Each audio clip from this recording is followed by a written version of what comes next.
equipment. Alright, for this demonstration we're going to use a Tama SwingStar drum set. It's a fairly inexpensive set relative to some of the higher ends, and this demonstration is going to show you that you can use relatively inexpensive equipment to get the results you want. I use Emperor clear heads on the toms. I don't know what's on the bottom side because I've used them ever since I got my drum set. I use the reverse dot coated heads on the snares, whether they're Evans or Remo. I prefer those because they get a very focused sound, and I use minor dampening on the main snare to get rid of the overtones, and on the side snare I use a homemade O-ring. My cymbals are generally Zildjian, but I have a Sabian Ride and Wuhan Chinas. I use DW5000 pedals, and I've turned the beaters around so the plastic side actually hits the head, and I like the way this sounds a lot better. It gives you more attack. And the sticks I use are ProMark 5Bs, nylon tips, generally made of hickory or oak.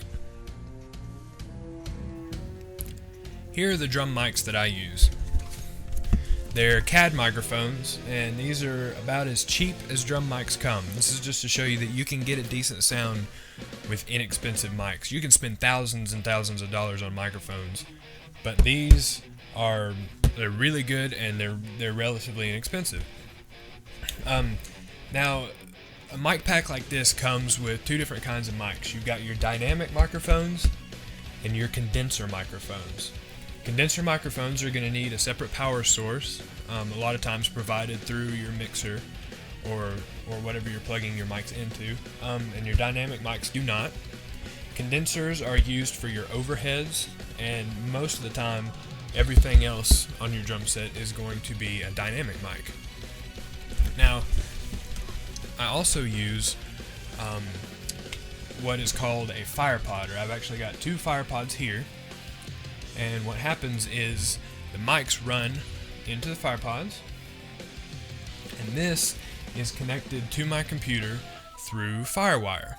A lot of audio interfaces that are similar to these connect through USB, but this one connects through FireWire, and my computer it's relatively nice, but it's not the high end on the market anymore.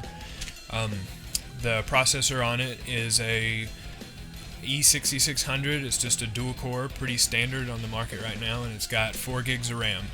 It's running Vista, and it manages 11 separate tracks just fine without a hitch, so you don't need a super powered computer to be able to record drums.